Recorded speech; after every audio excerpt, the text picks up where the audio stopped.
This is the Georgia Farm Monitor. Since 1966, your source for state and national agribusiness news, and features for farmers and consumers about Georgia's #1 industry, agriculture. The Georgia Farm Monitor is produced by the state's largest general farm organization, the Georgia Farm Bureau. Now, here are your hosts, Ray DeLessio and Kenny Burgamy. Well, hey there, sit back, chillax, let us do all the work for the next 30 minutes. So glad you could join us for another edition of the Georgia Farm Monitor. I'm Ray DeLessio. And I'm Kenny Burgamy. As we do every week, I promise to bring you up to speed on the latest news regarding Georgia agriculture. Coming up, we'll recap the major issues discussed at this year's American Farm Bureau Convention in Phoenix, and we'll hear from American Farm Bureau President Zippy Duvall on his outlook for 2017. Also on the program, after serving his country, we'll show you the special recognition this Georgia farmer received from the folks at Kubota. Plus, hey everybody, Ranger Nick coming up. We're talking horses and how they're used in hands-on learning at the University of Georgia. I'm taking the show by the reins this month. It all starts right now on the Georgia Farm Monitor. If you've ever attended the American Farm Bureau's annual meeting, then you know it's a time to share some memories with old friends and hear the opinions of agricultural leaders and get their views on the current state of the farming industry. With Phoenix, Arizona providing the backdrop for this year's convention, the theme was Unite. During his opening address, American Farm Bureau President Zippy Duvall pulling no punches when it came to the controversial issue of immigration. Duvall saying that a reliable and profitable supply of labor is central to the economic sustainability. He also urged Congress to pass legislation to assure farm laborers can work without fear of deportation. Without a legal supply of labor, many of our farmers face losses of crop, and they can't compete on the world market. And it's time for American people and the leaders in Washington to decide whether they're going to let us import our labor or are they going to have to import their food to the people of this country. President-elect Trump cares about immigration reform. He's talked about it for years. And we know he wants to find a solution for it. Well, we want to find a solution too. And his team has promised me that agriculture will have a seat at the table. And we are so proud to be able to have that. The general session also featured the parade of flags from all 50 states, including Georgia, which was carried by the Georgia Farm Bureau's very own President Gerald Long. President Long saying his first time participating in the day's events, a memory that will last a lifetime. Oh, it's definitely an honor, to be a part of an organization that represents all of America. And being able to carry the Georgia flag is certainly an honor and a privilege to be able to do that. President Long not the only Georgia contingency in attendance. In fact, a first for Georgia Farm Bureau, as the Young Farmers and Ranchers program had 3 participants reach the top 10 or better in national competitions. Hancock County Skye Gess advancing all the way to the Final 4 in the discussion meet. Polk County's Bennett and Rebecca Jacobs with a top 10 placement in the YF&R Excellence in Ag Award, while Bridget and Jonathan Hitchcock of Washington County also a top 10 finalist for the AFBF Young Farmer and Rancher Achievement Award. We've enjoyed it so much. It was such a surprise for both of us to make to the top 10. We weren't expecting that at all. So that was kind of our goal all along. If we made it there, that was good. That was validation for us. And we've networked, with young farmers all across the country, and we've really enjoyed our time here and ready to get home. But we've had a good time. So. And then there was this: Bullitt County Farm Bureau President Lanny Lee, who at 96 years young was recognized during the American Farm Bureau's Leadership Luncheon for his many years of service as a County Farm Bureau leader. And of course, what would the annual meeting be without the always popular trade show? And here in Phoenix, there was pretty much something for everybody. Including things that had nothing to do with agriculture. Anyone need a makeover? Or maybe working in the field all day has your back out of whack. The electronic massaging units seem to be a real hit with everybody. On Monday of this year's convention, a huge thrill for many as football legends Peyton and Archie Manning posed for pictures with Farm Bureau state presidents, followed by the keynote address of the closing session. Archie Manning telling members, quote, "There's a certain amount of toughness that football and farming both take. Neither is for the faint of heart, and you've got to give both all you've got." A lot of good information coming out of this year's convention. As Ray mentioned earlier, it was a weekend to remember for Skye Gess of Hancock County, who became just the second Georgia participant in 10 years to reach the Final Four of the discussion meet. With Skye's blessing, the monitor was there documenting her journey every step of the way. The Young Farmers and Ranchers Annual Discussion Meet is meant to simulate a committee meeting in which active discussion and participation are centered around current issues facing the ag industry. Play your game, play your hand, you know the facts, you know the drill, and just maintain that positive attitude. And that's what I did when I got on that stage, was just kept playing my game. And when you go in a grocery store, on average, a consumer takes 4 seconds to make a decision about whether or not they're going to buy that product. And they look at those labels that are on there when you see a product label as all natural. As we followed Hancock County's Skye Gess to the Final Four in Phoenix, we learned it involves a lot of study and time to prep for the meets and to be well versed on a wide range of topics. Because it's kind of different. I just take a deep breath and just, you hope that everything comes out right during that opening statement. And really, once I do that opening statement, I feel like, okay, I got this, we can move forward, and let's just have a great discussion. Skye's participation earned her a spot at the table of the Final Four in the discussion meet. She was one of 3 runners-up and will receive a Case IH-58 tractor courtesy of Case IH and $3,000 in cash and Stihl merchandise courtesy of Stihl. It's kind of been a whirlwind. We started preparing way before July, and then from July forward just trying to gather all sorts of facts and information, and it really is a testament to hard work, dedication, and preparation really does pay off. Those border states, that's also some physical things we can do, but I think also when we're looking at this, creating a comprehensive immigration plan where we're looking at these visa programs and overhauling that, I think that's going to help us secure our borders. Skye told us even though she didn't win the discussion meet this year, she truly enjoyed the experience and offered to help others interested in participating in the future. Anybody who wants some advice or some help, I don't know what words of wisdom I can give, but anybody who ever needs any help or has any questions, I am here. Call, text, email, whatever you need. That's what it's all about. You pay it forward so that we can see other people reach great heights. And again, congratulations to Skye on a job well done. Well, a bit of a program note for you. Next week, it's a special on-the-road edition of the Monitor, an entire program showcasing Arizona agriculture. During our trip to Phoenix, we hit the road and talked to some local ag people, got a lot of help from our friends at the Arizona Farm Bureau, and learned about the major issues facing that state. Again, the Monitor from Arizona, that is coming up next week, same time, same channel. Hey everybody, Ranger Nick coming up. We're horsing around and talking about how these guys are used in hands-on learning at UGA after this.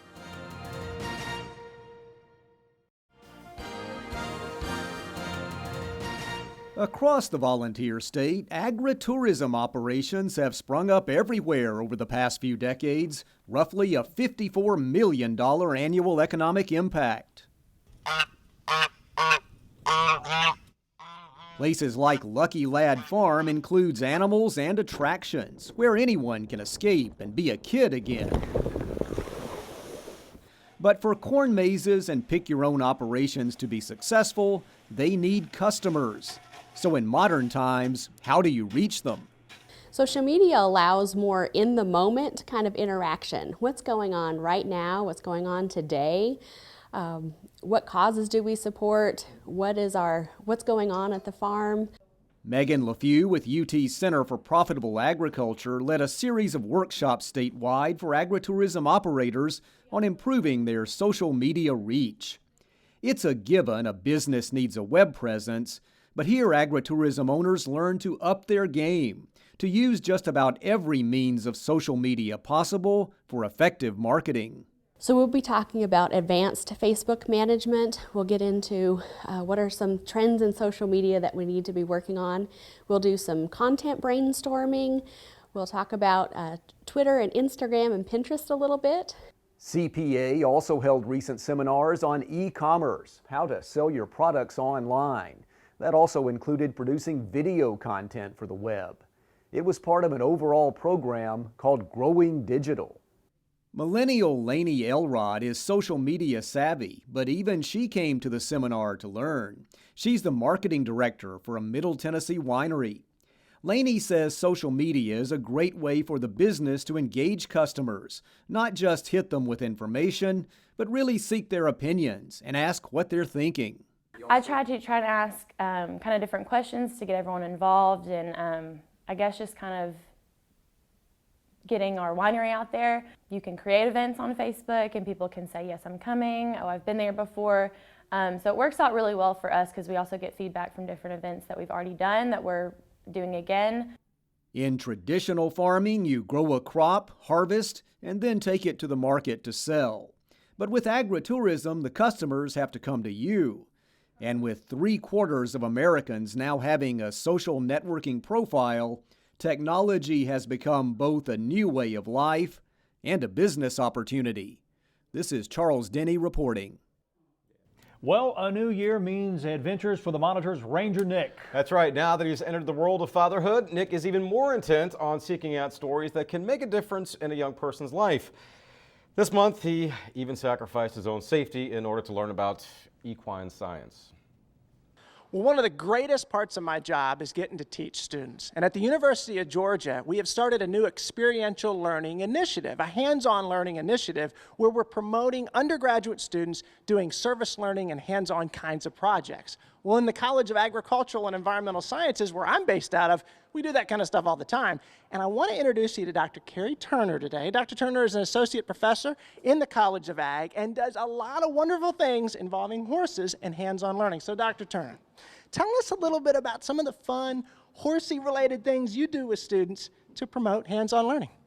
Great. Well, we do a lot of fun things. I absolutely love my job, love working with the students, and love the horses. So some of the things that we have them do is come out and learn how to vaccinate the horses. We show them all the intramuscular sites to vaccinate on, have them actually do it. So they're very active in our health program out here. They also will do the kind of yucky job of collecting fecal samples with the horses, and they will look at them underneath the microscope and look at the number of parasite eggs they may have, and then come up with a deworming program for our farm out here. Wow, so real world learning, experiential learning. So I'm going to be the student coming up next, and Dr. Turner's going to show me how to do some things with horses, which should be interesting. Let's check it out. Even though I play quite a bit with snakes and turtles and salamanders and birds, don't have a lot of experience at all in working with horses. In fact, I get kind of nervous around them, and I am right now. Dr. Turner is going to show us how I can put a halter on a horse, which is a basic skill that one of her students would learn to control that animal. So, Dr. Turner, what are we going to do? Yeah, hey, what are we going to do? Yeah, she loves the camera. So show me how to put this halter on, and then I'm going to give it a try. Sure. All right. So I'm going to stand to the side of the horse. Okay. Wrap your arm around the neck. Okay. Take this crown piece right here. This goes over the top of their head. Okay. So I'm going to pull my hand around the neck, hold that crown piece. Okay. So I just slide it over her nose. Okay. And then buckle the very top. And look at just how great of a That's job right. that she did. Very easy. Look at how great she did. I mean, incredible. All right, so simple technique, so it looks, wait until I try to do it, to try to put this on so I can control this lady. So Dr. Turner, can you take that back off? Yes, I can. I'm going to hand you the microphone so everybody can hear us and hear me fumbling along, I'm sure, trying to get this done. And bless your heart for putting up with me today. Oh, my gosh. She's good. She likes to see. She's trying to talk on the microphone herself. Yeah, okay. All right, Dr. Turner, let's give this a shot.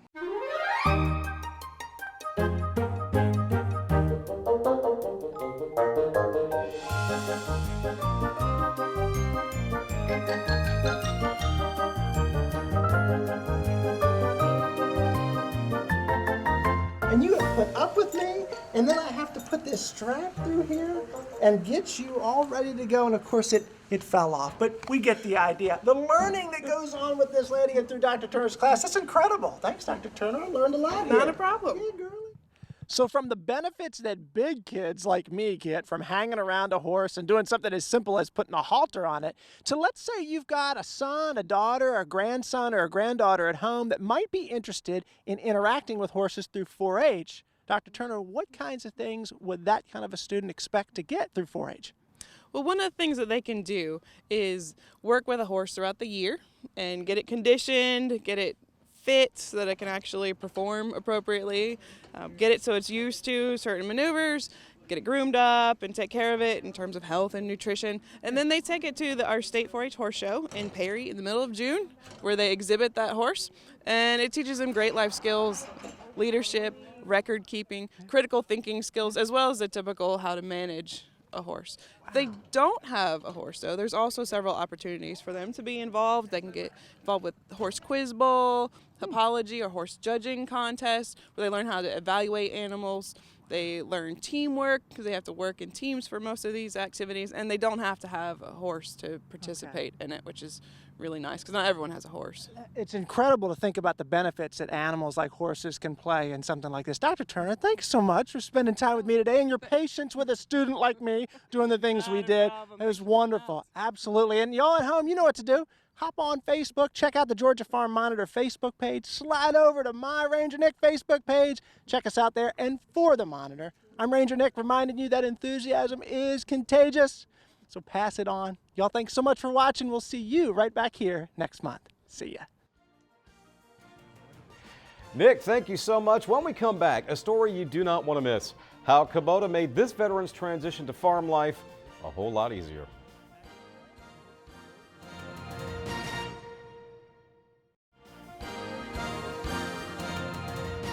Producers gathered in Savannah recently for the annual Southeast Regional Fruit and Vegetable Conference. The event brings participants from all over the Southeast and other parts of the country together to learn, network, and see new industry innovations. The Monitor's Mark Wildman has the story. For the past 15 years, fruit and vegetable growers have been gathering at the Southeast Regional Fruit and Vegetable Conference to help the industry grow and stay profitable. The event brings producers and others involved in the fruit and vegetable industry together so they can gather a lot of information in a relatively short period of time. When people come to the Southeast Regional, they're coming here to learn about what's going on with products, with production practices, with new techniques. We've got 13 different conferences going on. The conference is a great opportunity to attend numerous educational sessions, and there is also a very large trade show where attendees can see the latest equipment and learn from experts in the industry. Seed, fertilizer, farm supplies, all sorts of different things. We have equipment here, harvesting equipment, tractors, so it's a lot of different things people can see under one roof. Over the years, this show has grown, and every year people flock to Savannah from all over the U.S. We have people from Georgia, Florida, South Carolina, North Carolina, Alabama, Tennessee, all sorts of southern states. We even have people down from Indiana, Michigan, and some folks, some of our stone fruit people coming from California. One of the education sessions at the conference highlights roadside markets. This year, Mark Daniels from Mark's Melon Patch in Terrell County spoke to a group interested in establishing or expanding their own roadside markets. He highlighted his journey in a business that allows him to farm, interact with consumers, and earn a living on the farm. I got started in 1981, so it's been like 35, 36 years ago. Started out, while I was actually in high school, my latter part of high school, and I did it in the summers and while I was going through college at ABAC, at University of Georgia, and all that, and just kind of grew from that and built a building. When I got out, decided instead of working somewhere else, I was going to give a shot of doing my own thing, and it's worked out pretty good. It's been a great way to raise a family. At the conference, Mark not only got a chance to present, but he was also able to get valuable information in managing his own business. You get a lot, you can talk to a lot of other growers, get a lot of ideas from them, watch the conferences and see what other growers are doing or other roadside markets. That's our primary concern here, is what they're doing. It just gets you get a lot, new insights into things and new ideas, and just, kind of lets you get out of the box a little bit. Roadside markets are rising in popularity. And of course, Georgia Farm Bureau's Certified Farm Markets program is a great resource for producers to help get more traffic to their farms. It's allowed us to make a living off of just a small amount of land because we can retail it and charge a lot more than we ever would, doing a wholesale type deal. And we do incorporate a little wholesaling in what we do, but we're primarily a direct market to the public. Reporting from Savannah, I'm Mark Wildman for the Georgia Farm Monitor. Thank you, Mark. Finally today, after years of protecting our country, many veterans are interested in protecting our food supply when they return home by entering the agricultural industry. And that's something Kubota is hoping to encourage with a new program designed to give them a head start.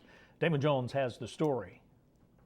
Each and every year, tens of thousands of veterans are making the transition from the military back into society, and many of them are heading to the farm, which is why Kubota started up a new program just over a year ago. The Gear to Give program is all about making a difference and contributing back to the veterans out there that want to get into farming.